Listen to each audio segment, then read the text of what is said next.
Cứu tôi với. Chỉ cần cô cứu tôi, cô bảo tôi làm gì, tôi cũng cam lòng. Vẫn giống như hồi nhỏ.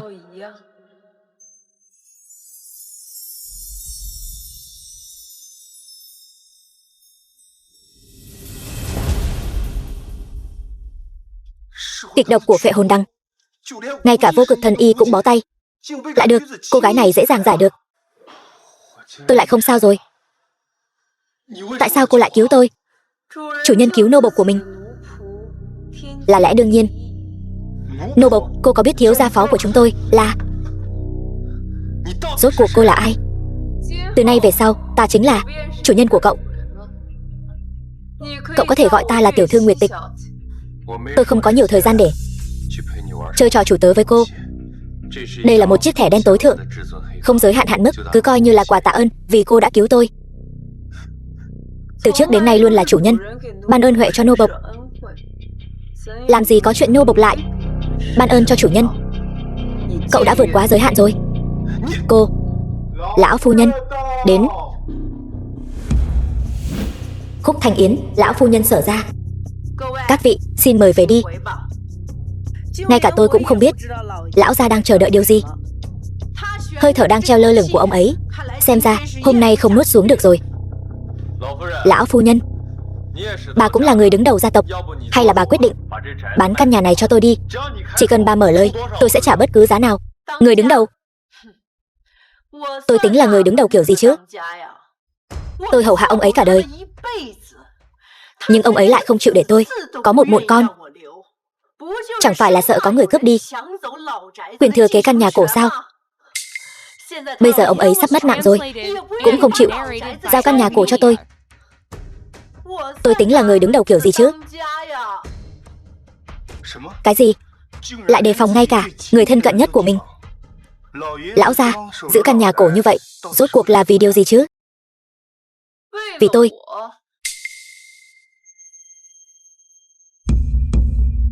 Cô nhóc này là ai? Tôi đã nói rồi mà, không cho phép bất cứ ai đến gần căn nhà cổ. Thiếu gia phó thì còn tạm được, dù sao đi nữa tôi cũng phải nể mặt cậu ấy 3 phần. Cái con nhóc nhà quê này cũng dám tùy tiện đến gần căn nhà cổ sao? Chẳng lẽ Sở ra chúng tôi là quán trà sao? Người đâu, mau đuổi nó ra ngoài, để xem ai dám.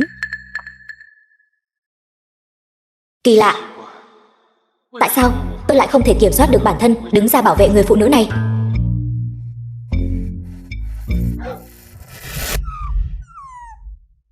Tiểu cô nương, cô nói lão gia nhà chúng tôi vì cô mà không chịu nhắm mắt xuôi tay. Vậy cô nói xem, hai người các người rốt cuộc có quan hệ gì? Tôi và Thiên Minh là cố nhân. Lớn mật, dám gọi thẳng tên húy của Sở lão. Tiểu thư Nguyệt Tịch, tuy tôi có thể bảo vệ cô, nhưng cô cũng đừng quá ngông cuồng. Từ bao giờ nô bộc lại bắt đầu dạy chủ nhân làm việc? Lão gia nhà tôi đã ở tuổi bát tuần, nửa thế kỷ không hề bước chân ra khỏi căn nhà cũ. Nhìn cô cũng chỉ khoảng hơn 20 tuổi, làm sao có thể là cố nhân của ông ấy được chứ?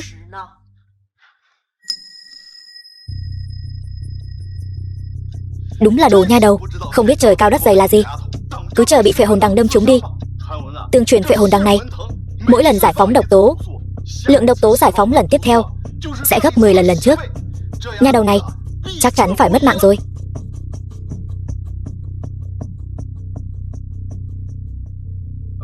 Tiểu thư Nguyệt Tịch, cẩn thận.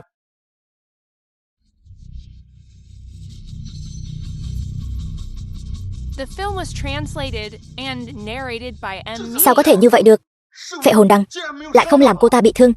Tương truyền chỉ có chủ nhân của nhà cổ và người ông ta tin tưởng nhất mới không bị phệ hồn đằng làm hại. Ngay cả lão phu nhân cũng không thể lại gần căn nhà cổ. Nhưng người phụ nữ này lại. Rốt cuộc cô là ai? Tôi đã nói rồi, tôi và Sở Thiên Minh là cố nhân.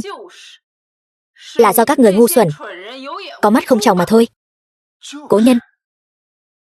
Chẳng lẽ cô ta là tình nhân của Sở lão?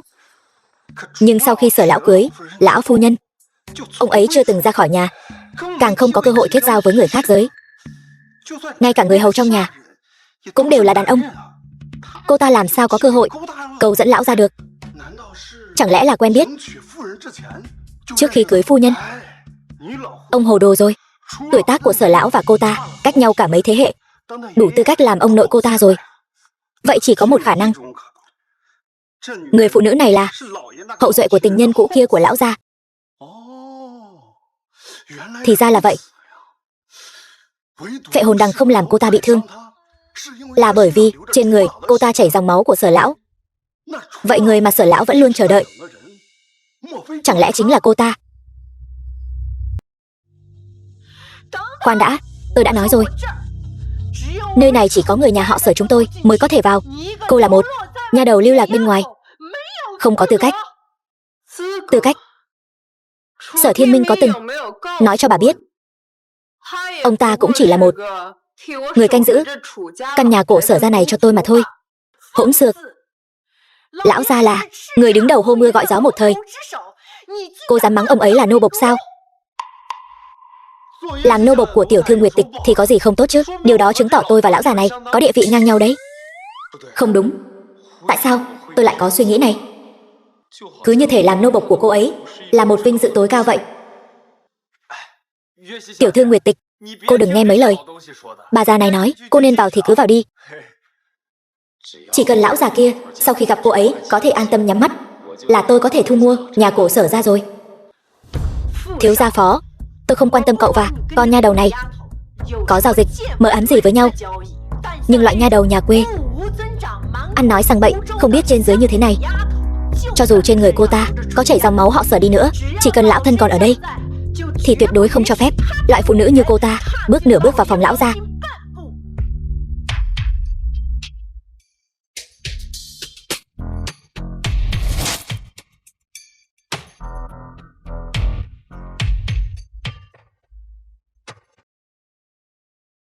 Thiên Minh cưới bà làm vợ, đó là nỗi buồn do chính hắn chuốc lấy. Tôi không có quyền can thiệp, chỉ là đáng thương cho hắn, đến cuối cùng vẫn không được mất mạng yên lành.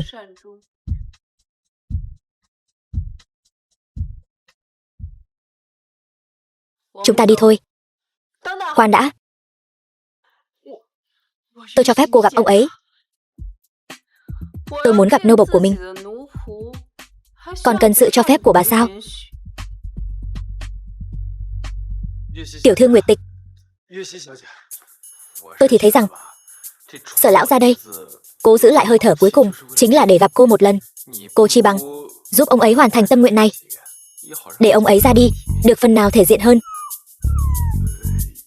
Tiểu thư Nguyệt Tịch, Sở lão gia vì cô đã canh giữ Sở gia cả đời, việc này không có công lao thì cũng có khổ lao chứ. Cô nghĩ sao? Thiên Minh vì nhà cổ Sở gia tận trung thủ trước cả đời, quả thực không nên phải chịu kết cục ôm hận mà mất mạng.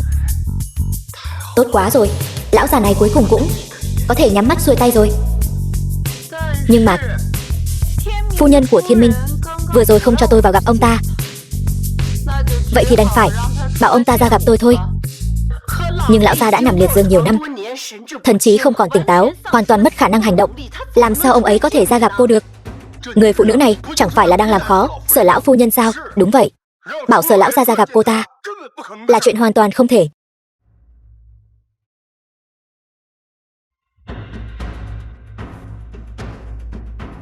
Thiên Minh, đã đến lúc ra ngoài nghênh đón tiểu thư rồi.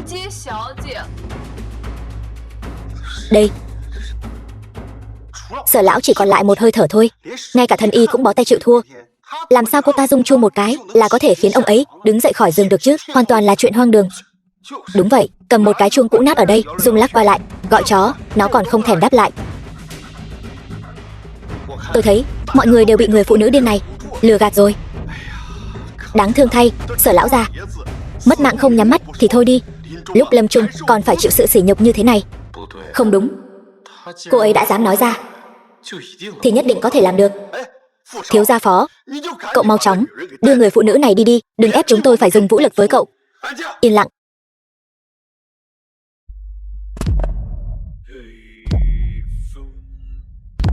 Đây là tiếng gì?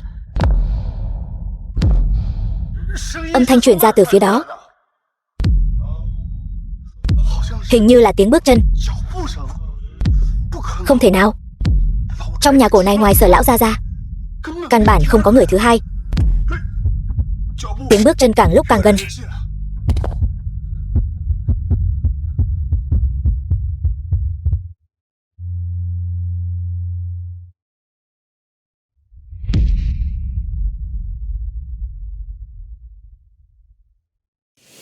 Sở Thiên Minh. Sở lão gia vậy mà thật sự có thể đi lại được rồi. Sao có thể chứ? Sở lão gia đã nằm liệt giường mười mấy năm, chưa từng bước xuống giường. Chẳng lẽ đây là hồi quang phản chiếu? Lão gia, ông thật sự đã tỉnh lại rồi. Câm miệng. Vừa rồi là ai đang gọi ta? Người phụ nữ này dám gọi thẳng tên húy của Sở lão gia. Sở lão gia nổi giận rồi. Kẻ đắc tội với Sở lão gia đều không có kết cục tốt đẹp. Người phụ nữ này tiêu đời rồi. Thiên Minh, là ta đây.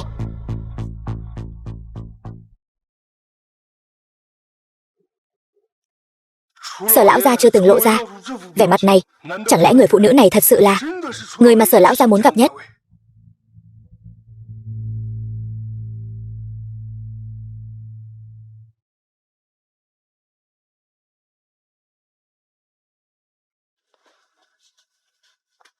Bảy mươi mấy năm rồi, cô cuối cùng cũng đã trở về. Cái gì? 70 mấy năm? Vậy thì người phụ nữ này ít nhất cũng phải hơn 100 tuổi rồi. Chuyện này không thể nào. Thiên Minh, ông đã canh giữ căn nhà này cả đời. Căn nhà này vẫn gần như y hệt năm xưa. Ông đã hoàn thành trách nhiệm rồi. Hãy yên lòng ra đi. Lão nô xin cáo biệt tiểu thư tại đây.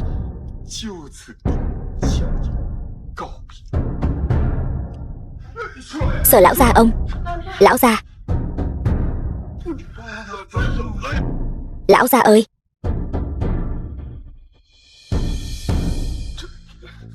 Vị lão gia được vạn người kính ngưỡng này vậy mà lại quỳ xuống trước mặt cô ta. Thứ Sở lão gia đang cầm trên tay là khế đất của nhà cổ Sở gia. Lão nô xin trả lại căn nhà cổ Sở gia cho tiểu thư. Sở lão gia vậy mà lại giao khế đất nhà cổ trị giá hàng nghìn tỷ cho người phụ nữ này.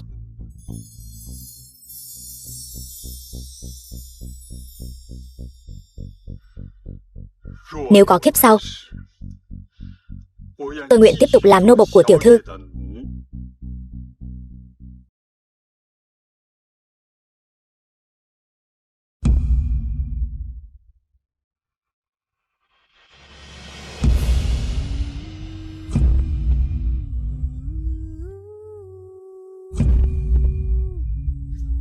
Lão gia.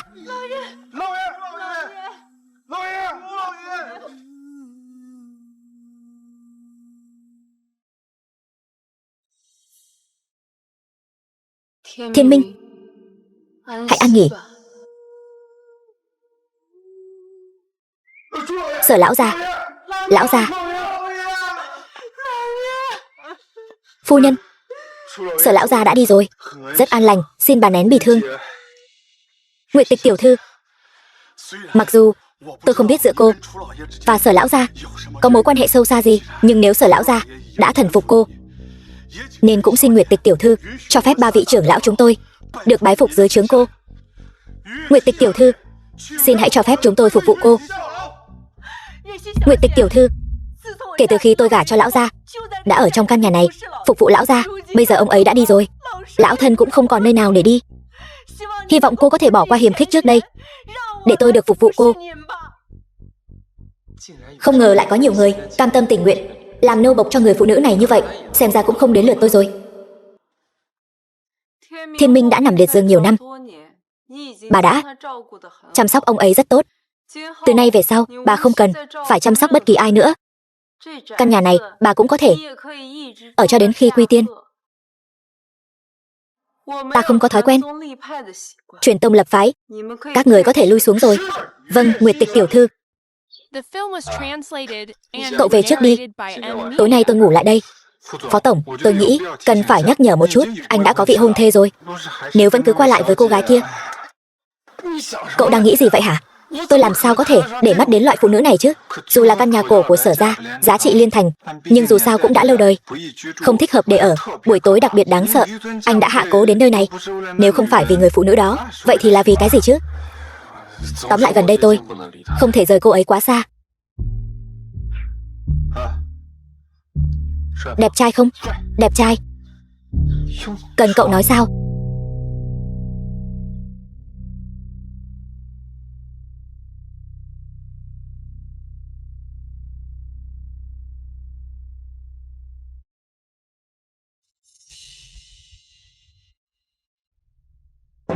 Sở An Hoài, cha của Nguyệt Tịch.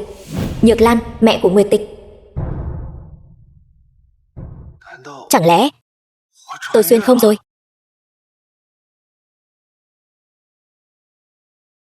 Họ không nhìn thấy tôi.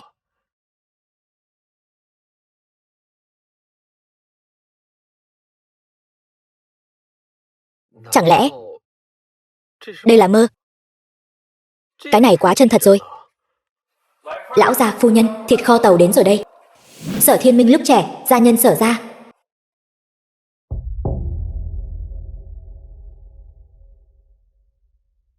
Đây là Sở Thiên Minh, lúc còn trẻ. Ông ấy thật sự là người hầu. Cha mẹ con về rồi. Giọng nói này, chẳng lẽ là Nguyệt Tịch lúc trẻ? Cha mẹ con về rồi.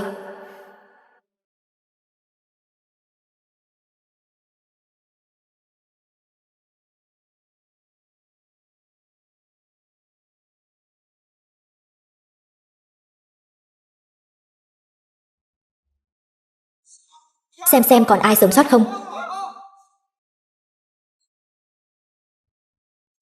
Những hình ảnh vừa rồi, chẳng lẽ tôi đang nằm mơ sao?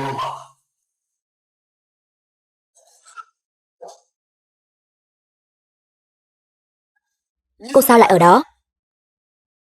Cậu không phải muốn biết làm thế nào mới có thể khôi phục thân phận tự do sao? Vậy bây giờ tôi sẽ nói cho cậu biết. Được.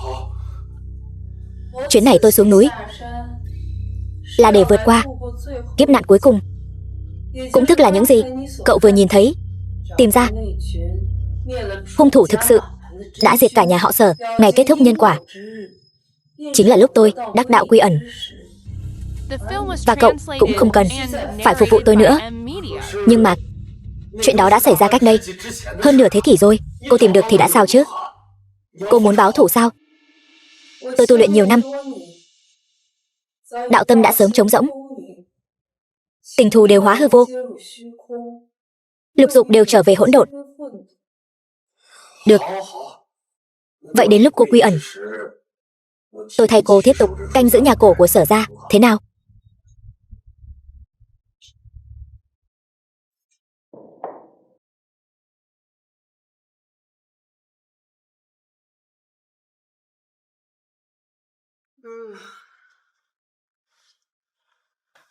Tiểu thư Nguyệt Tịch, chào buổi sáng.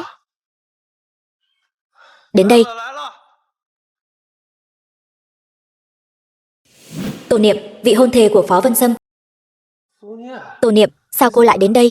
Vân Sâm, em nghe nói ngày hôm qua anh bị thương, ngay cả vô cực thần y cũng không có cách nào. Bây giờ anh thế nào rồi? Với lại, sao anh lại ở nơi như thế này? Tôi sẽ nói với cô sau. Cô vào trước đi.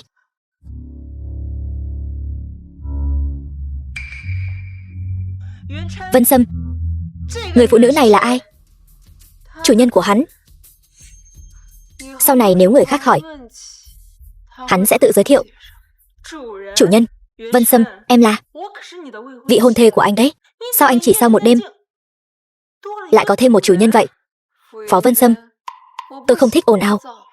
Sao còn chưa đuổi những kẻ không liên quan ra ngoài? Nguyệt Tịch, không phải là đang ghen đấy chứ? Tiểu thư Nguyệt Tịch, Tô Niệm là vị hôn thê của tôi, sao cô ấy có thể bị coi là kẻ không liên quan chứ? Thật là ngu xuẩn. Sao đột nhiên có cảm giác Kỳ lạ thế này. Vân Sâm, đây là lần đầu tiên chủ động thừa nhận tôi là vị hôn thê của anh ta. Cứ tưởng anh ta sẽ từ chối liên hôn chứ. Vừa nãy là Tô Niệm đang nói chuyện. Uổng công tôi còn lên kế hoạch chuẩn bị sau khi kết hôn động tay động chân lên má phanh xe của anh ta. Đợi anh ta mất mạng rồi, cho dù tôi có làm quá phụ cũng coi như đã trở thành phu nhân nhà họ Phó. Cái gì?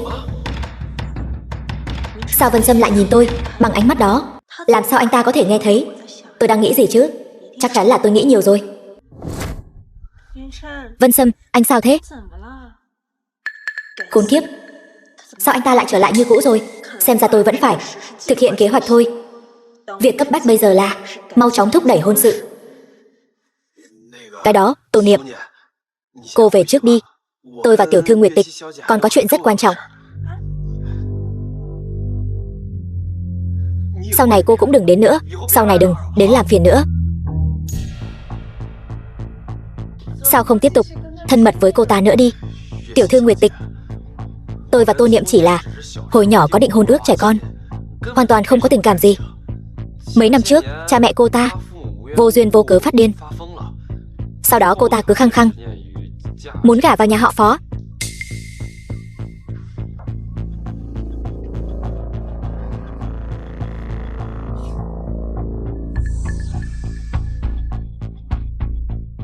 Tiểu thư Nguyệt Tịch, cô sao thế? Chỗ cô ta vừa chạm vào có tàn dư uế khí. Tô Niệm, uế khí là ý gì vậy? Vị hôn thê của cậu rất có khả năng liên quan đến vụ thảm sát diệt môn nhà họ Sở năm xưa. Chuyện này không thể nào. Vụ án diệt môn là chuyện của hơn 70 năm trước. Lúc đó cha cô ta còn chưa ra đời nữa. Cô ta là huyết mạch của đám tàn dư đó. Ý cô là Tô Niệm là hậu nhân của hung thủ thật sự. Nhà họ Tô này quả thực có một vị trưởng lão rất bí ẩn. Tương truyền trên tay ông ta đã dính rất nhiều máu. Nhiều người nói rằng việc cha mẹ Tô Niệm phát điên cũng có liên quan đến chuyện này. Cho nên vị trưởng lão kia liền ẩn mình chuộc tội, chỉ khi nhà họ Tô có đại sự mới xuất hiện. Đại sự? Đơn giản thôi, cậu kết hôn với cô ta là được. Cái gì? Không phải, tiểu thư Nguyệt Tịch, cô muốn tôi kết hôn với một người phụ nữ muốn lấy mạng tôi sao? Vào ngày kết hôn, vị trưởng lão nhà họ Tô kia nhất định sẽ hiện thân.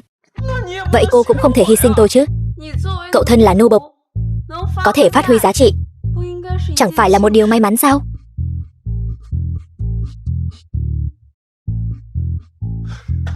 Không đúng. Người phụ nữ này đúng là biết thao túng tâm lý, quả là lạnh lùng vô tình. Thôi vậy, chiêu này tuy hiểm, nhưng cơ hội thắng lại lớn. Vẫn nên để cô ta sớm hoàn thành tâm nguyện. Căn nhà cổ của nhà họ Sở này sẽ sớm về tay tôi mới có thể thoát khỏi ma trường của cô ta.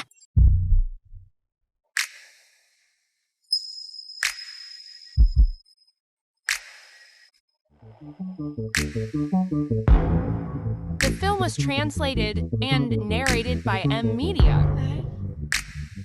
Người phụ nữ đi trước Phó thiếu gia kia rốt cuộc là ai? Khí chất trên người cô ta quả thực là tuyệt trần. Đây thực sự là người phụ nữ tuyệt sắc nhất mà tôi từng thấy trong đời. Lại là cô ta.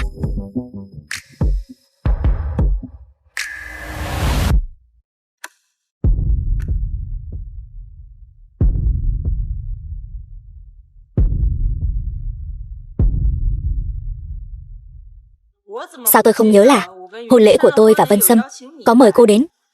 Nô bộc kết hôn, người làm chủ nhân sao có thể không đến chúc phúc? Lúc này còn dám đến tuyên bố chủ quyền. Xem tôi làm sao khiến cô mất mặt trước mọi người.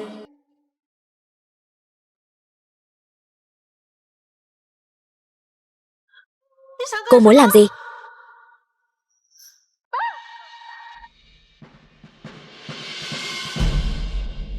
Có chuyện gì vậy? Vân Sâm chính là người phụ nữ này. Cô ta cố ý hắt rượu lên người em, dám cả gan gây rối tại hôn lễ của nhà họ Tô. Rốt cuộc cô là ai?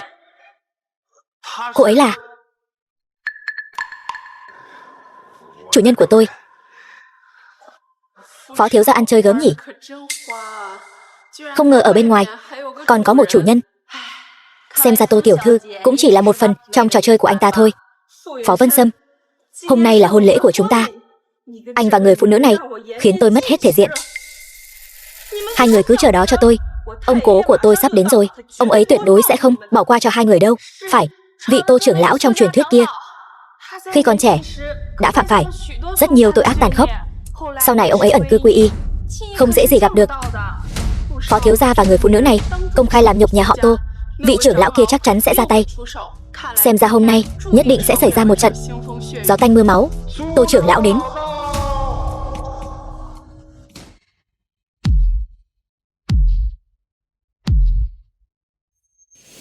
Tô Mục, trưởng lão Tô gia, cuối cùng cũng đợi được ông rồi.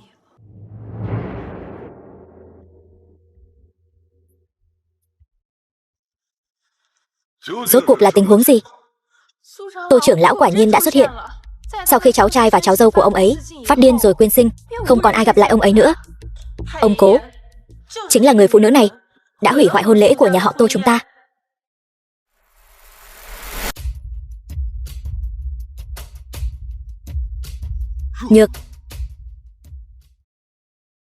Nhược Lan.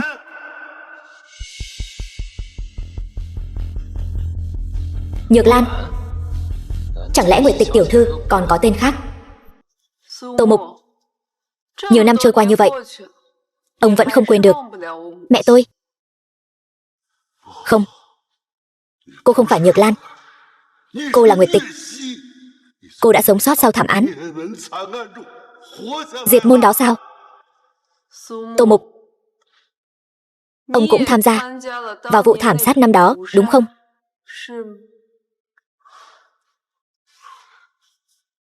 Ông cố, cô ta đang nói gì vậy? Những điều đó chẳng phải tất cả chỉ là tin đồn trước đây thôi sao? Tôi không thể nào lấy mạng Nhược Lan. Nếu thật sự như ông nói, ông chưa từng tham gia, vậy tại sao mẹ tôi lại luôn đi theo sau ông?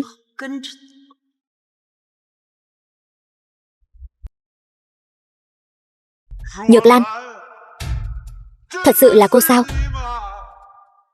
Ông cố, Nhược Lan mà ông nhắc đến rốt cuộc có ân oán gì với nhà họ Tô chúng ta vậy? Nhược Lan lúc trẻ, tôi và Nhược Lan từ nhỏ đã là thanh mai trúc mã. Tô Mục lúc trẻ, Nhược Lan cho cô này. Cha mẹ cô ấy luôn đối xử tệ với cô ấy.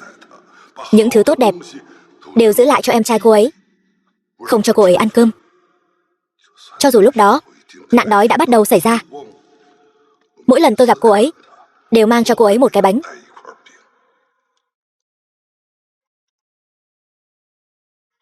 Cho tôi sao?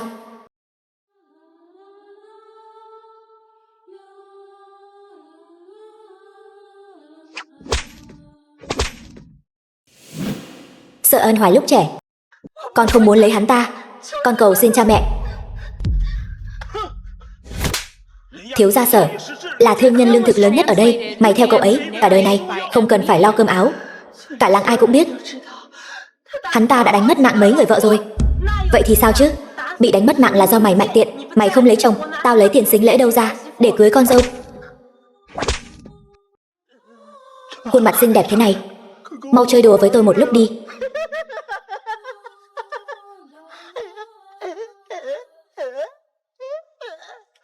Kể từ ngày hôm đó, tôi đã thề nhất định phải cướp Nhược Lan về.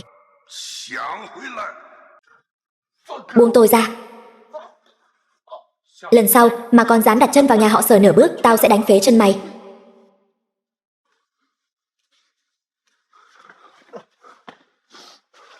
Tô Mục, anh không sao chứ? Nhược Lan, có phải tên đàn ông đó lại đánh em rồi không? Anh đưa em đi. Phu nhân. Không được, em đã.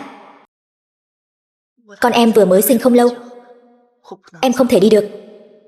Anh đi đi.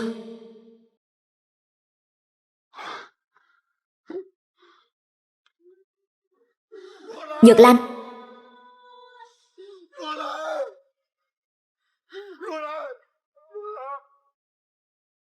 Cứ như vậy, Cô ấy luôn chịu đựng sự đánh đập của Sở An Hoài. Cô ấy vì con của mình nên luôn cắn răng chịu đựng. Cứ thế nhiều năm trôi qua, cho đến một ngày, tôi tình cờ nghe thấy có người muốn ra tay với Sở gia.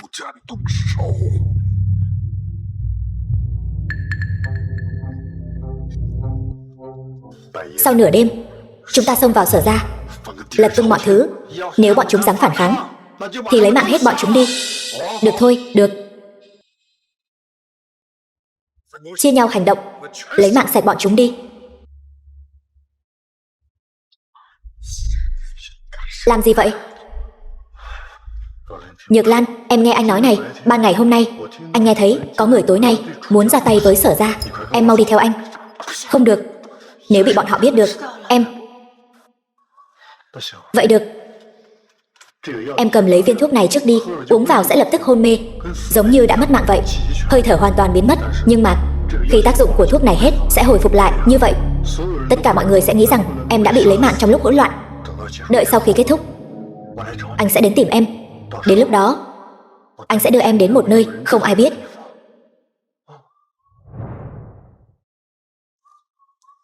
Được. Vậy nên mẹ của tôi trong vụ án thảm sát diệt môn năm đó, thông qua việc giả mất mạng, cuối cùng đã sống sót đúng không? Đúng vậy. Đợi sau khi đám người đó ra tay xong, tôi đã đi đến Sở gia. Tôi đã nhìn thấy xác người nằm la liệt khắp nơi, nhưng duy nhất không có thi thể của Nhược Lan. Tôi đã nghĩ rằng cô ấy đã tỉnh lại và rời đi rồi. Cả đời này của tôi vẫn luôn tìm kiếm tung tích của Nhược Lan. Trưởng lão Tô quả là người nặng tình. Không đúng. Nếu sự thật đúng như lời ông nói, vậy tại sao ông lại phải ẩn cư sám hối? Phó Vân Sâm, anh dám nghi ngờ ông cố của tôi sao?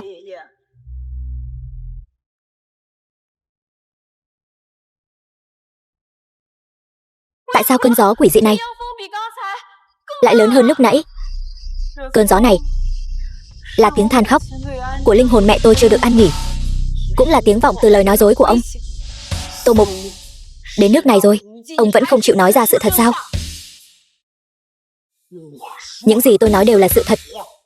Chẳng lẽ các người muốn đem chuyện Sở gia bị diệt môn đổ hoàn toàn lên đầu tôi sao?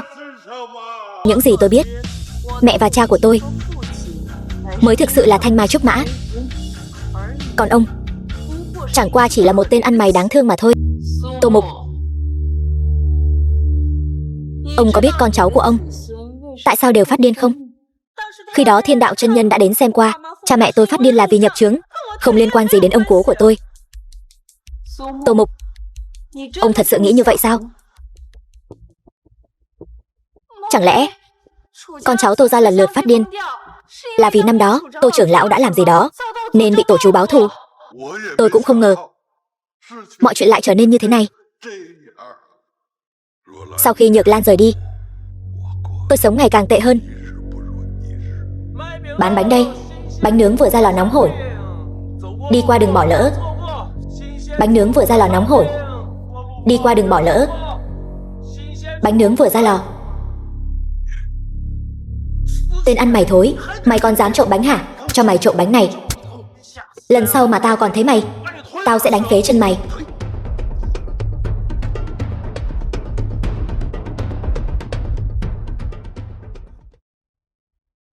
Sau nửa đêm, chúng ta sẽ xông vào Sở gia, lật tung cả lên. Nếu bọn chúng dám phản kháng, chém mất mạng hết bọn chúng. Được. Tôi có thể tham gia cùng các người không?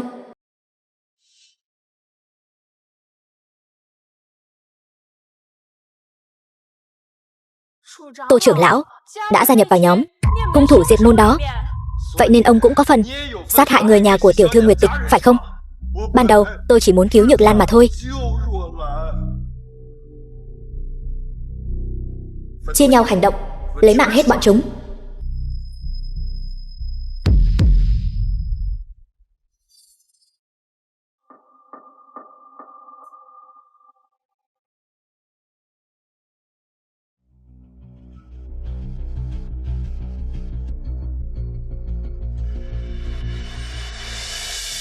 Cứu mạng. Đừng kêu. Là tôi đây. Tiểu ăn mày, cậu sao lại đến đây? Cậu sống có tốt không? Cô nghe tôi nói. Đúng rồi, tôi sẽ lấy bánh cho cậu ăn. Nghe tôi nói, bên ngoài có người muốn diệt môn Sở ra. Đi theo tôi đưa cô rời khỏi đây. Cái gì? Không được, tôi phải đi thông báo cho mọi người. Cô nghe tôi nói. Tiểu ăn mày, cậu làm gì vậy? Đi theo tôi. The film was Cứu translated mạng. and narrated by M Media. Đợi người bên ngoài bị lấy mạng sạch, cô sẽ đi theo tôi. Đợi bọn chúng lấy mạng sạch người Sở ra, cô sẽ đi theo tôi. Lấy mạng bọn họ rồi, cô sẽ đi theo tôi. Đợi bọn chúng lấy mạng sạch rồi sẽ đi thôi.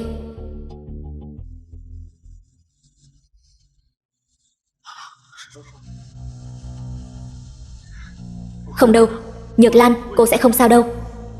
Cô chắc chắn đang dọa tôi đúng không? Nhược Lan, tỉnh lại đi Nhược Lan. Nhược Lan, là tôi lỡ tay lấy mạng Nhược Lan. Tiếng gì vậy?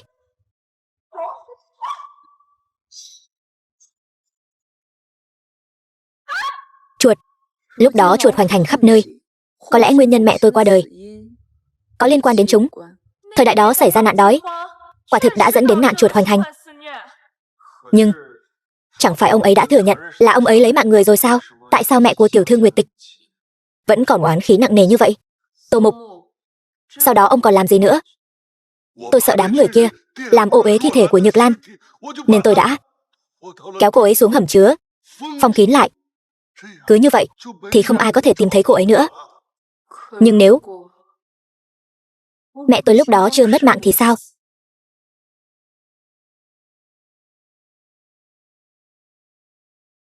Không, không thể nào.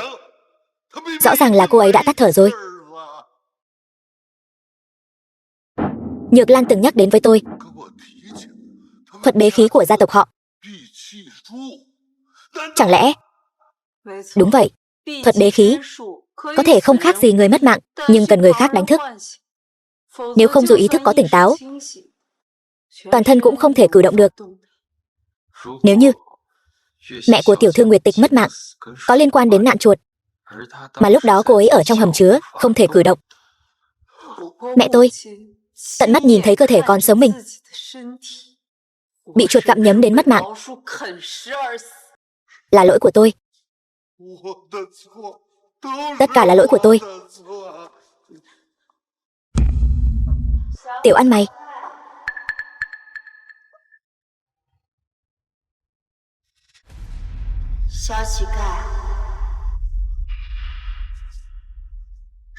Nhược Lan, cô đừng qua đây. Thật sự là bà ấy đến tìm trưởng lão Tô báo thù rồi. Bao nhiêu năm nay tôi vẫn luôn mời Thiên Đạo chân nhân giảng đạo thi pháp, cô không thể đến gần tôi. Tô Mục, tôi không thể đến gần ông, cho nên tôi đã đi tìm con cháu của ông. Chẳng lẽ cha mẹ tôi phát điên là vì cái gọi là nhập chướng? Thực ra đều là bị dọa cho phát điên. Thật là tạo nghiệp quá. Nghiệt duyên mà trưởng lão Tô đã gây ra, cuối cùng lại làm hại đến chính huyết mạch của mình. Bao nhiêu năm rồi, sao cô vẫn chưa chịu ăn nghỉ vậy? Oan hồn này cứ quấn lấy trưởng lão Tô suốt 70 năm, là muốn kéo ông ta chôn cùng sao? Bây giờ cũng là lúc ông và mẹ tôi kết thúc ân oán rồi.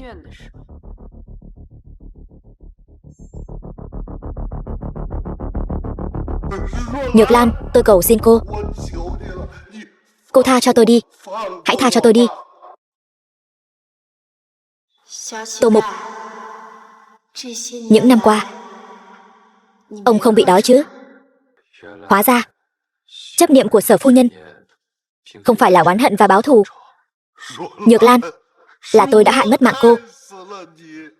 Thế mà cô vẫn như trước đây, vẫn còn nhớ đến tôi. Tôi không phải là người mà. Tôi lại còn sợ cô đến làm hại tôi, còn mời người làm phép để phòng ngừa cô. Tôi không phải là người. Ông Cố, Tô Mục, hoàn thành chấp niệm của mẹ tôi. Hãy để bà ấy ra đi thanh thản đi.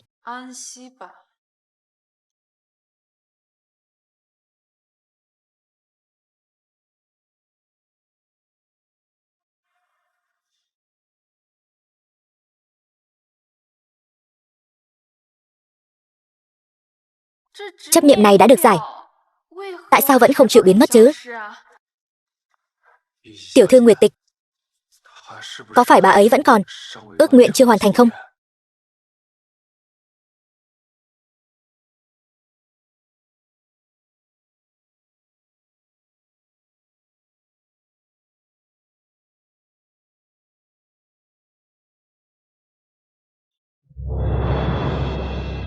Tiểu thư Nguyệt Tịch, tại sao?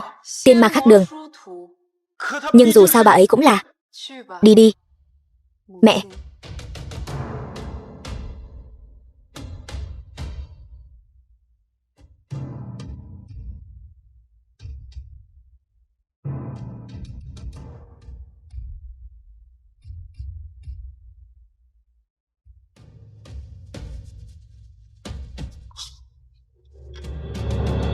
Nhược Lan đi rồi.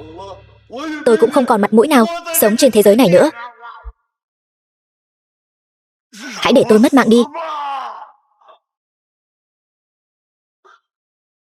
Chuộc tội. Chỉ dựa vào việc ông dễ dàng mất mạng đi là xong chuyện sao? Nghe nói những năm qua ông luôn nghiên cứu thuật trường sinh. Vậy thì tôi sẽ bắt ông phải sống, dùng quãng đời dài đằng đẵng còn lại của ông để sám hối cho những việc ông đã làm. Ông cố.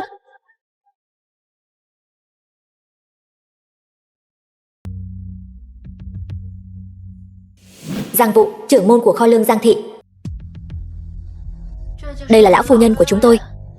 Tôi đã chăm sóc bà ấy 1 năm rồi, hoàn toàn không có dấu hiệu thuyên giảm. Bị uế khí cuốn thân. Quả nhiên, chuyện diệt môn Sở gia có liên quan đến bà. Hơn nữa, tôi đã từng gặp bà. Tiểu thư Nguyệt Tịch, cô thật sự quen biết bà ấy sao? Bà là trưởng môn năm đó của kho lương thực Giang Thị.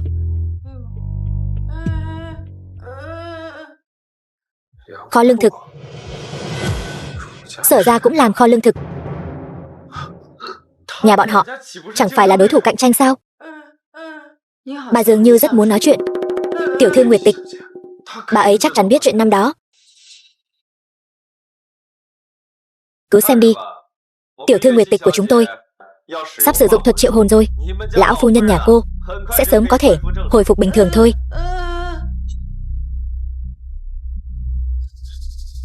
Cái gì? Chiêu thức của tiểu thư Nguyệt Tịch lại vô hiệu với bà ta sao? Sao có thể như vậy được? Trên đời này còn có chuyện mà tiểu thư Nguyệt Tịch không giải quyết được sao? Theo lý mà nói, cho dù thân xác thịt có mất, cũng có thể triệu hồi được linh hồn của chính bà ta. Sau khi phu nhân tôi bị liệt, Phương Hành, chồng của Giang Vụ, ngay cả vô cực thần y cũng không có cách nào. Đưa lão phu nhân về phòng đi. Vâng lão gia.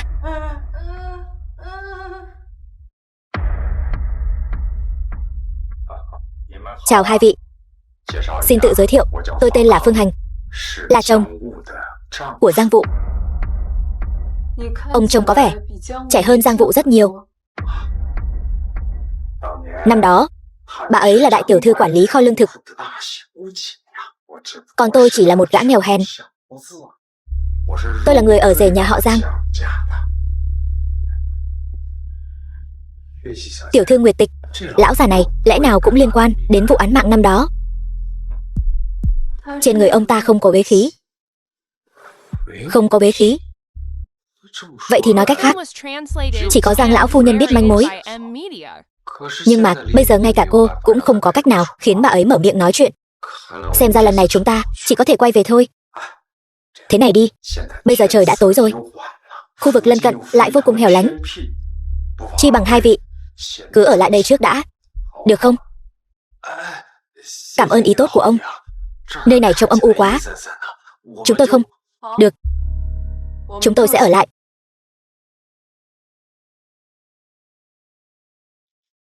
Tuy căn nhà này lớn, nhưng nhiều phòng, quanh năm không có người ở, nên đã bị khóa lại rồi. Chỉ còn lại một phòng này thôi.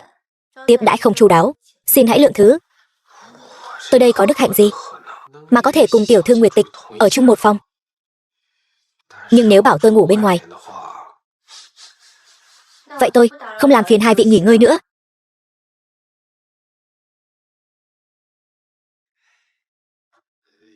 Tiểu thư Nguyệt Tịch, tôi vẫn không hiểu. Tại sao chúng ta nhất định phải ở đây? Bởi vì nơi này ẩn chứa bí mật sâu xa hơn. Bí mật? Vậy tôi mau chóng quay lại giúp cô dò hỏi một chút. Không cần đâu. Sự thật sẽ sớm nổi lên mặt nước thôi. Được rồi tiểu thư Nguyệt Tịch, vậy tôi sẽ ngủ dưới đất. Lại đây. Chẳng lẽ tiểu thư Nguyệt Tịch không đành lòng để tôi ngủ dưới đất, nên mới bảo tôi ngủ trên giường? Đây là phúc khí mấy đời tôi mới tu luyện được chứ. Tiểu thư Nguyệt Tịch, dù sao nam nữ cũng khác biệt, không thích hợp nô bộc trải giường cho chủ nhân. Có gì mà không thích hợp? Vậy bây giờ tôi sẽ giúp cô trải giường.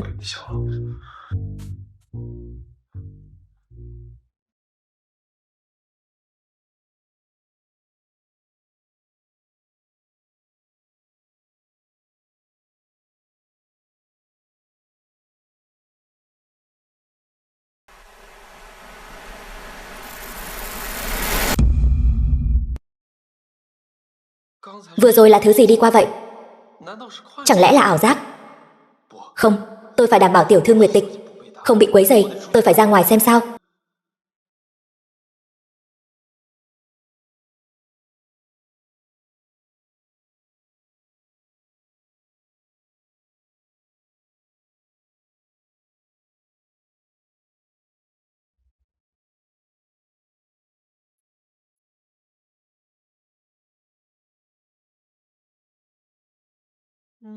Chẳng phải đó là phòng của Giang lão phu nhân sao?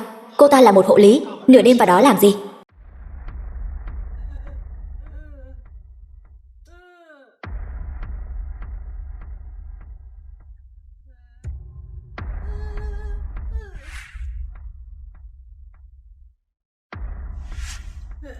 Là ai?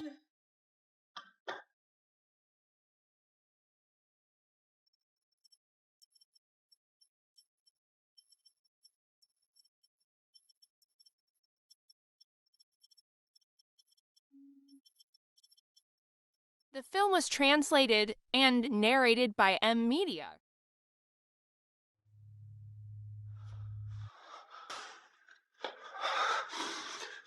Tiểu thư Nguyệt Tịch, hộ lý Lâm Tư Nghiên này nửa đêm không ngủ lại chạy đến phòng của lão phu nhân để trang điểm. Chuyện này quá mức quỷ dị rồi. Từ lần đầu tiên gặp cô ta đã cảm thấy không ổn rồi. Đúng vậy, cô ta là một hộ lý, trên tay lại đeo nhiều trang sức đắt tiền như vậy, hơn nữa đều là đồ cổ. Vẫn là tiểu thư Nguyệt Tịch quan sát tỉ mỉ. Chẳng lẽ cô ta đã trộm trang sức của chủ nhân để đeo sao? Nhưng mà lão phu nhân này đã bị liệt rồi, cô ta cũng không cần thiết phải chạy đến phòng của lão phu nhân để trang điểm chứ. Có lẽ Lâm Tư Nghiên mới là người gánh vác bí mật nhiều nhất. Ngày xưa có một nàng Bạch Tuyết. Nàng ấy có một người mẹ kế độc ác. Một ngày nọ,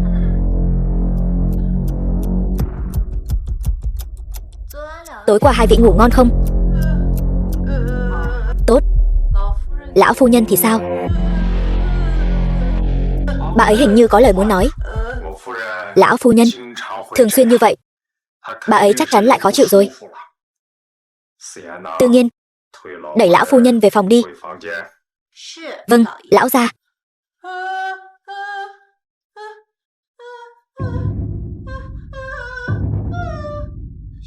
Tiểu thư Nguyệt Tịch, lão phu nhân này quần áo vẫn giống hôm qua, tóc và mặt cũng không có vẻ đã được rửa sạch.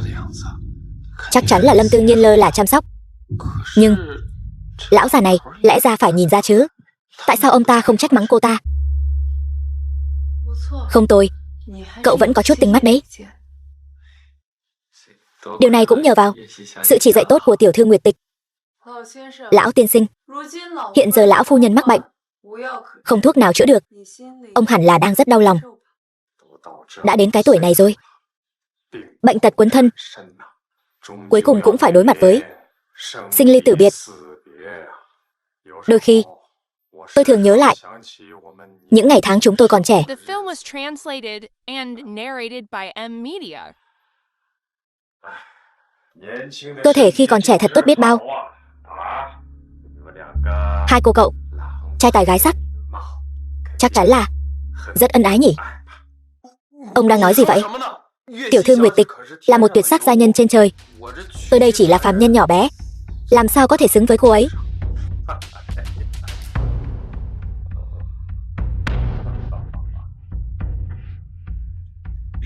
Tiểu thư Nguyệt Tịch, lão già này, sao tôi lại cảm thấy hắn ta kỳ lạ thế nhỉ? Đi theo dõi hắn, xem thử hắn đang giở trò gì.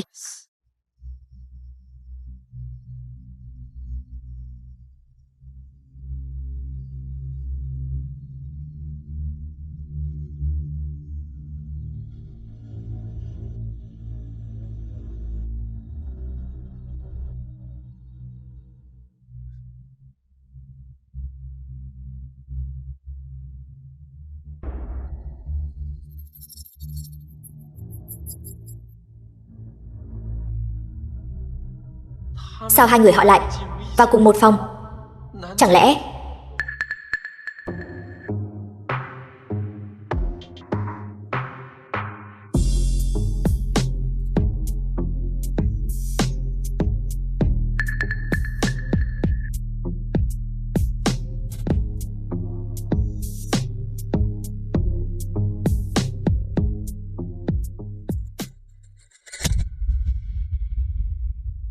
Tiểu thư Nguyệt Tịch, nói đi.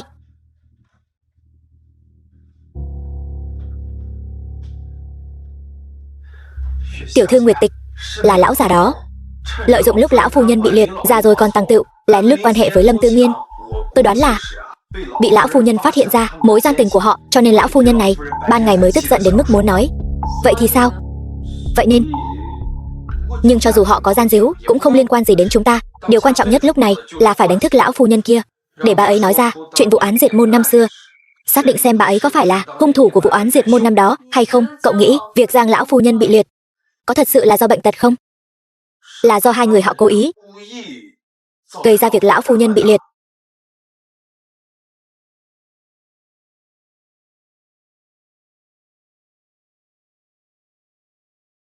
Tiểu thư Nguyệt Tịch, tại sao tôi? The film was translated and narrated by M Media. Trục hồn chú.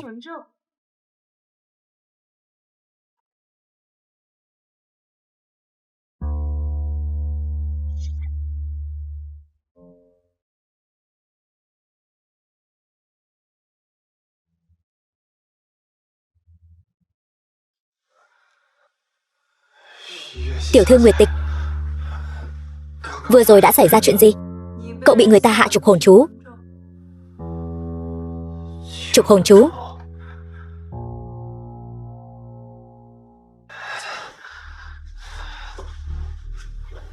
Đó là cái gì? Nó sẽ trục xuất linh hồn ra khỏi cơ thể cậu.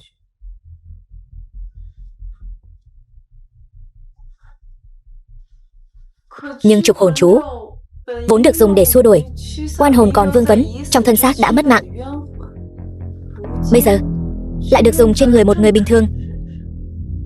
Vậy thì nếu linh hồn của người bình thường bị trục xuất sẽ thế nào? Cơ thể sẽ trở thành thân xác vô hồn, ngủ say mãi mãi, còn linh hồn đó sẽ mãi mãi lang thang nơi nhân gian.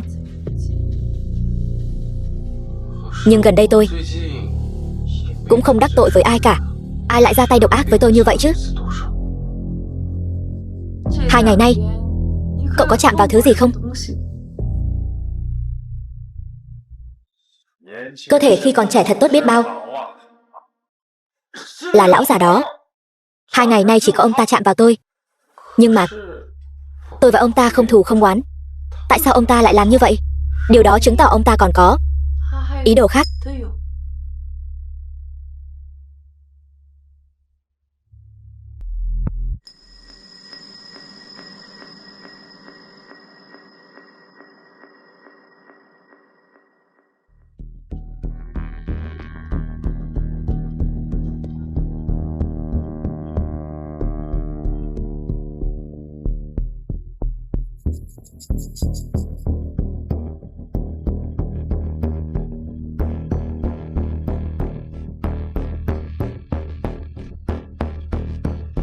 Lão gia mắc bệnh lạ, giống như lão phu nhân, không thể kiểm tra ra bất kỳ nguyên nhân gây bệnh nào. Xin thứ lỗi, chúng tôi đành chịu.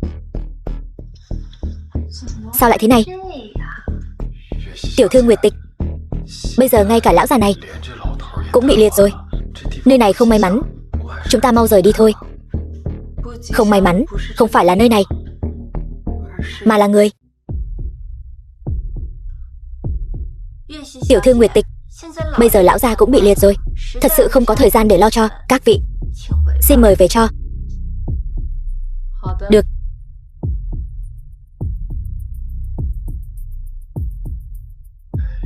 Tiểu thư Nguyệt Tịch, điều này quá tốt rồi, cuối cùng chúng ta cũng có thể về rồi. Đừng vội, cứ qua đêm nay rồi tính.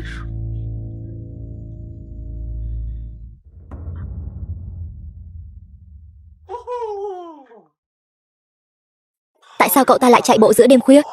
Điều này quá kỳ lạ rồi.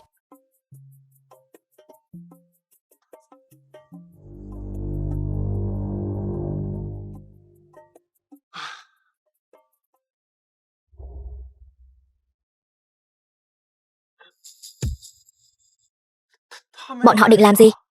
Bọn họ không phải là chị em ruột sao? Quả nhiên giống như tôi nghĩ.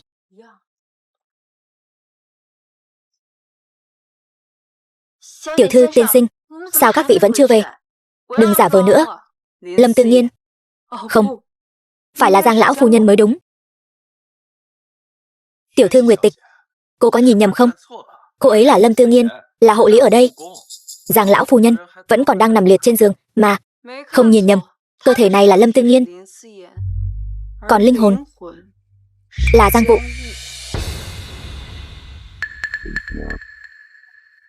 Tiểu thư, tôi không hiểu cô đang nói gì. Đúng vậy, tôi và chị tôi làm sao có thể biến thành người khác được chứ?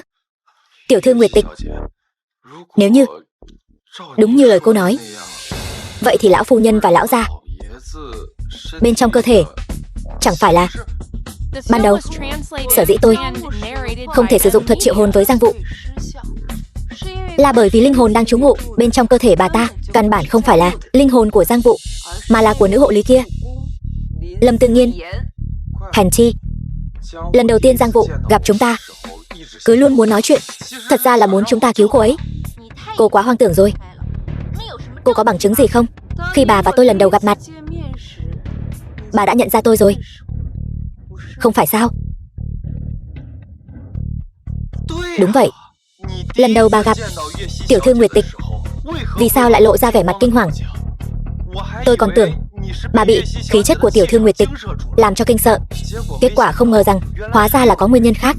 Chỉ là một hộ lý nhỏ bé, làm sao có thể quen biết tiểu thư Nguyệt Tịch được? Cho nên chỉ có một kết quả, đó là người đang trú ngụ trong cơ thể này là linh hồn của Giang Vũ.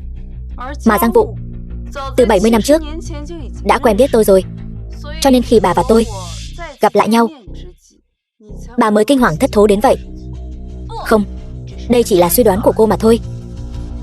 Suy đoán? Vậy bà có biết bà đã sớm bị bại lộ ở những điểm khác rồi không? Bại lộ? Không thể nào, tôi chính là Lâm Tư Nhiên. Đúng thật là không thấy quan tài không đổ lệ. Vậy thứ bà đang đeo trên tay là gì? Là trang sức của Giang Vũ. Nếu bên trong cơ thể này đang trú ngụ linh hồn của Giang Vũ, thì tất cả những điều này đều hợp lý. Không, tôi chỉ là đã trộm trang sức của lão phu nhân để đeo mà thôi. Loại trang sức có niên đại lâu đời này đã sớm không còn phù hợp với gu thẩm mỹ của người trẻ nữa rồi. Chỉ có người già mới nảy sinh tình cảm với nó. Hơn nữa đeo trên tay bà hoàn toàn không hợp. Nếu bà là Lâm Tư Nhiên, bà có sẵn lòng đeo nó không? Chị tôi luôn ở trong làng, chưa từng thấy cảnh tượng lớn. Món trang sức đắt tiền này dù không hợp, đương nhiên cũng muốn đeo thử. Vẫn còn cãi chày cãi cối. Cậu cứ nói tiếp đi. Vâng thưa tiểu thư. Bà nửa đêm ngồi trước gương trang điểm nhìn chính mình, thực chất là linh hồn đã bị hoán đổi từ lâu, đang thưởng thức cơ thể trẻ trung này của Lâm Tư Nhiên. Cậu hoàn toàn nói bậy. Lúc đó tôi bắt gặp bà và Phương Hành đang mờ ám trong phòng. Ban đầu tôi cứ nghĩ hai người lén lút sau lưng Giang Vũ, vụng trộm trong phòng. Nhưng không ngờ bà chính là Giang Vũ. Bà vẫn luôn dùng cơ thể của Lâm Tư Nghiên để ở bên cạnh lão gia. Còn có bằng chứng trực tiếp hơn, em trai của Lâm Tư Nghiên đã mang đến món lạp xưởng mà cô ấy thích ăn nhất. Thế mà bà chỉ ăn một miếng đã nhổ ra vì ghê tởm. Không, là tôi nhớ nhầm rồi. Chị tôi vốn dĩ không thích ăn món đó. Ông cũng đang giả vờ đấy thôi. Phương Hành. Cô Nguyệt Tịch, ý của cô là linh hồn của lão gia cũng bị hoán đổi sang cơ thể của em trai Lâm Tư Nghiên sao? Cơ thể của Phương Hành sở dĩ bị tê liệt giống Giang Vũ cũng là vì đã bị hoán đổi linh hồn đi rồi. Cô cứ nói hoán đổi linh hồn. Nếu thật sự đơn giản như vậy, tôi đã hoán đổi từ lâu rồi. Đúng vậy, có một điều kiện tiên quyết, đó là phải xua đuổi linh hồn của đối phương trước. Xua đuổi linh hồn của đối phương. Chẳng lẽ trục hồn chú đó ban đầu là muốn xua đuổi linh hồn của tôi sao? Bọn họ vì muốn chiếm đoạt cơ thể của tôi. Sau khi xua hồn thất bại, vừa lúc em trai của Lâm Tư Nghiên đến nhà tìm người, liền tạo cơ hội cho ông lợi dụng. Đúng không? Phương Hành, lần đầu tôi gặp ông đã phát hiện cơ thể của ông đã không còn sống được bao lâu nữa, cho nên ông mới vội vàng tìm cho linh hồn của mình một cơ thể trẻ trung. Cho nên sau khi hắn hoán đổi lấy cơ thể của Lâm Khuê, việc chạy bộ giữa đêm khuya giống như Giang Vũ là để thích nghi với cơ thể mới của mình. Cho nên hai người sở dĩ có thể nảy sinh mờ ám là vì căn bản không hề bận tâm đến việc chủ nhân cơ thể ban đầu là mối quan hệ chị em. Nhưng cô Nguyệt Tịch, tôi vẫn còn một điểm chưa hiểu. Nếu bọn họ đã hoán đổi cơ thể của hai chị em nhà họ Lâm rồi, tại sao còn phải đặt linh hồn của hai chị em nhà họ Lâm vào hai cơ thể già nua sắp mất mạng đó chứ? Nếu chỉ xua đuổi linh hồn của hai chị em họ để mặc họ lang thang nhân gian, chắc chắn sẽ biến thành oán linh báo thù. Còn việc giam cầm họ trong hai thân xác sắp mất mạng để linh hồn mất theo thể xác thì sẽ không còn lo lắng gì nữa. Đây đều là những suy diễn của các người. Các người có bằng chứng thực chất nào không? Bằng chứng? Tôi không rảnh chơi trò thám tử với bà. Không cần bằng chứng.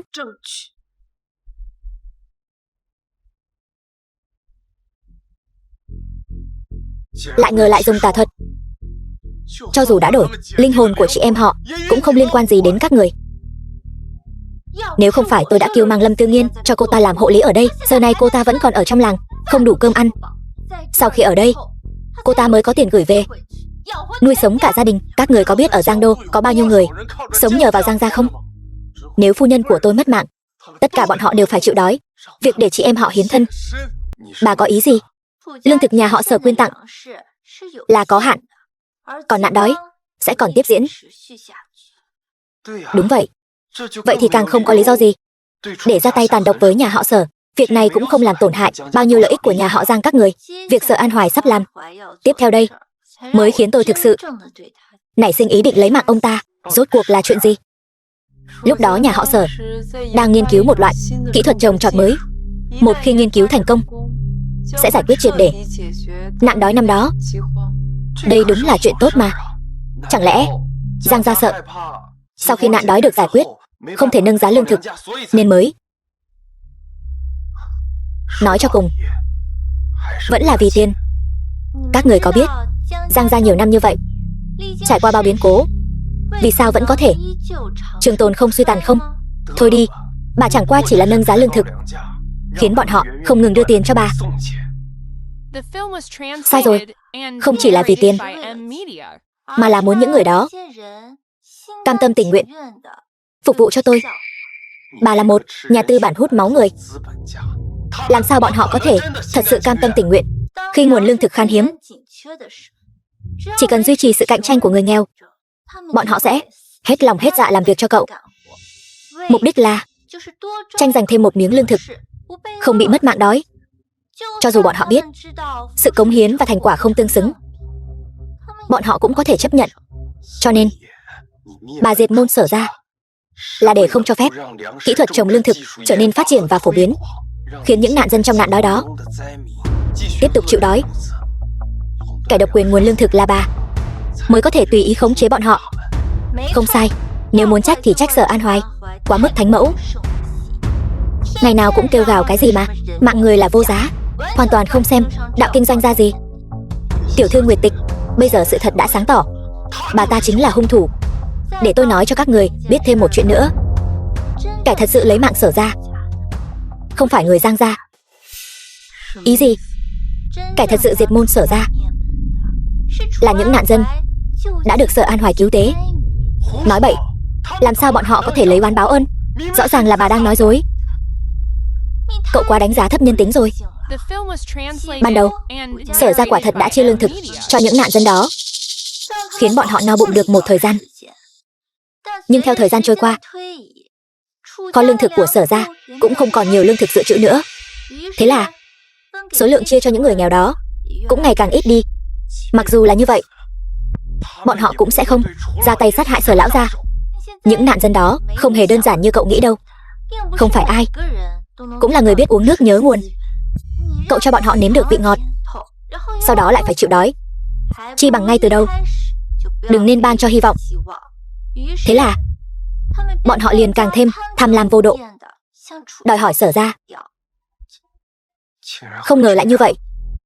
Khi nhà họ Sở thực sự không còn cách nào để cung cấp đủ lương thực cho mỗi người nữa, tôi liền nói với họ rằng nhà họ Sở muốn chiếm giữ số lương thực dư thừa khổng lồ đó cho riêng mình.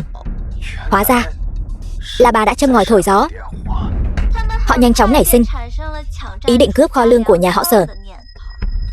Thế là tôi lại nói với họ rằng dù cướp thành công, với địa vị của nhà họ Sở ở Vân Thành, lương thực cũng sẽ bị lấy lại. Dù họ có đói đến mấy, cũng chưa từng nghĩ đến bước phải lấy mạng người diệt khẩu. Phải rồi, làm sao họ có cái gan lấy mạng người cướp của chứ? Thế nên tôi đã thêm một điều kiện phụ. Chỉ cần có thể lấy mạng sạch tất cả người trong nhà họ Sở, tôi sẽ cho mỗi người 10 đấu gạo. 10 đấu gạo? Chỉ 10 đấu gạo còn con này mà họ lại lấy oán báo ơn sao?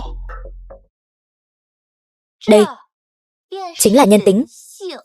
Cho nên người mà cô phải trách không chỉ có tôi, mà còn là những người đã nhận ân huệ từ nhà họ Sở. Tất cả bọn họ đều có tội. 70 năm đã trôi qua, bà vẫn chưa từng có một chút hối lỗi nào. Hối lỗi cái gì? Dù đã qua 70 năm, thế đạo này cũng không hề thay đổi. Giống như cặp sinh mạng hèn mọn của chị em nhà họ Lâm này, đáng phải chịu kết cục bị những kẻ giàu có như chúng tôi chiếm đoạt thân thể. Bất kể là ai, đều có quyền lựa chọn vận mệnh của mình mà hành động. Dùng linh hồn của mình chiếm đoạt thân thể họ của các người chính là hành động nghịch thiên, ắt sẽ bị trời phạt. Trời phạt? Hay cô chỉ muốn báo thù và lấy đó làm lý do? Cô đừng quên, thân thể hiện tại của chúng tôi là của chị em nhà họ Lâm. Cô lấy mạng chúng tôi, cô cũng sẽ là kẻ sát nhân. Tôi cần gì phải lấy mạng hai người chứ? Cô có ý gì?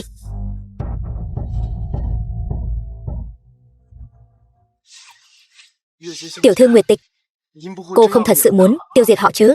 Đây là thân thể của chị em nhà họ Lâm mà.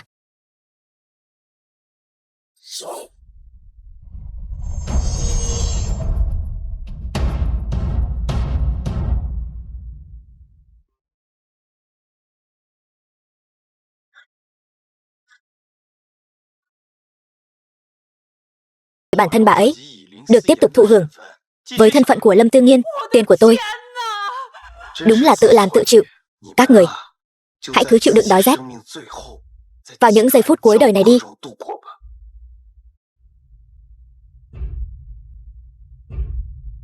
Tiểu thư Nguyệt Tịch, chờ tôi với.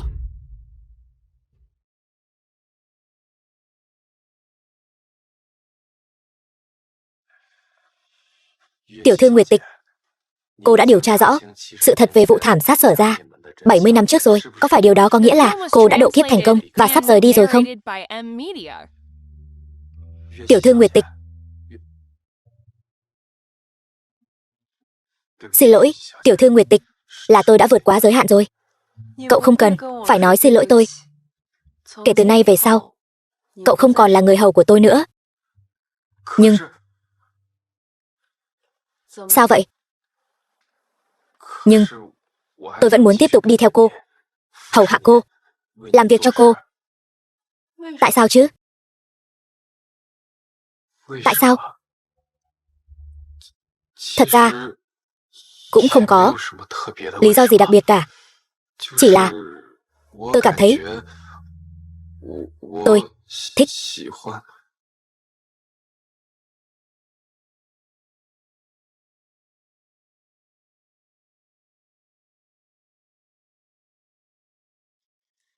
Cậu vừa nói thích cái gì? Không có gì. Tiểu thư Nguyệt Tịch. Vậy cô tiếp theo sẽ đi đâu? Trở về núi.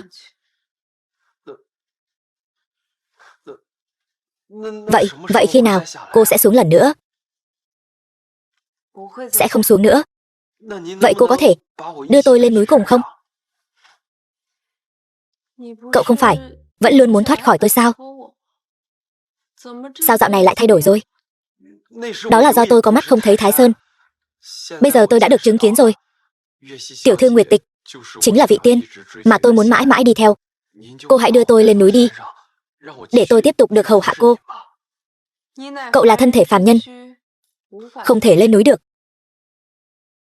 Nhưng căn nhà cổ của Sở gia có thể tùy ý cậu xử lý. Nhưng đây là nhà của cô mà.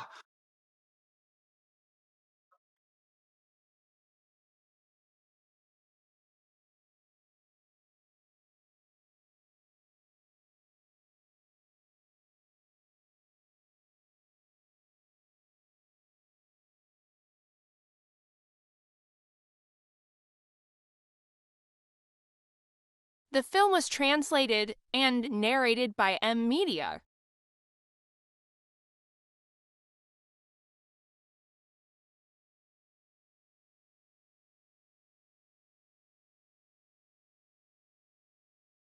Tôi đã cứu mạng cậu. Cả đời này của cậu sẽ là người hầu của tôi. Thì ra Tiểu thư Nguyệt Tịch đã cứu tôi 2 lần. Nhưng đã nói là làm người hầu cả đời cơ mà.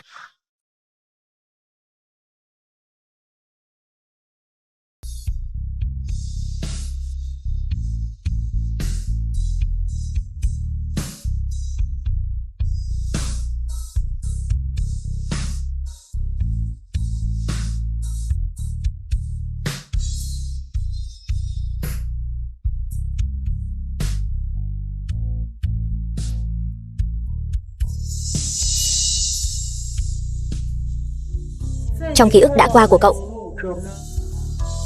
sẽ không còn sự tồn tại của ta nữa.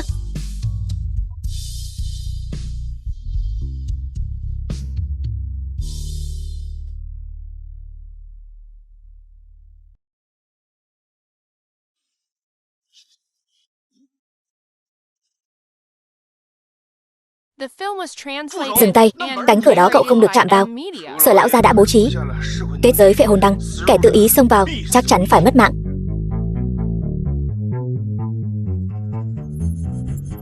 Tại sao phệ hồn đăng lại không làm tổn thương Phó Vân Sâm?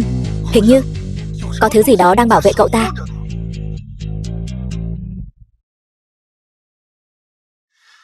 Thiếu gia Phó, anh đã lấy được khế đất căn nhà cổ của Sở gia rồi. Tại sao trông anh vẫn mang vẻ mặt bất an như vậy? Vừa rồi Sở lão gia trước khi chút hơi thở cuối cùng, di nguyện của cha mẹ cô mà thôi. Vậy thì sao? Vậy cô không nên cứ chấp niệm như vậy nữa. Cô có quyền đi tìm kiếm hạnh phúc của riêng mình chứ. Vân Sâm, sao anh đột nhiên lại như biến thành người khác vậy? Em cứ nghĩ rằng anh là một công tử bột. Không ngờ anh lại nói ra những lời như vậy. Tôi cũng không rõ. Cứ như là có một người nào đó đột nhiên dạy cho tôi đạo lý này.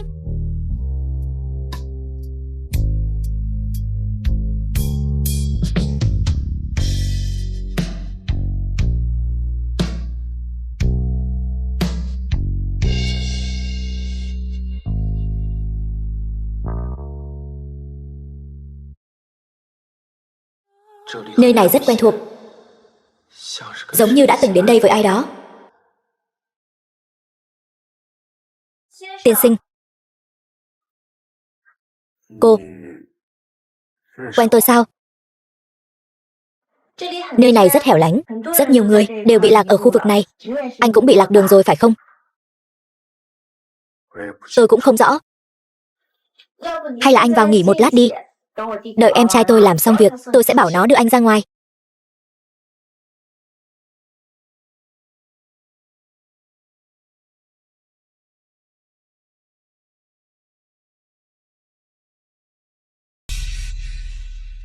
Căn nhà cổ Sở gia này tôi không bán nữa.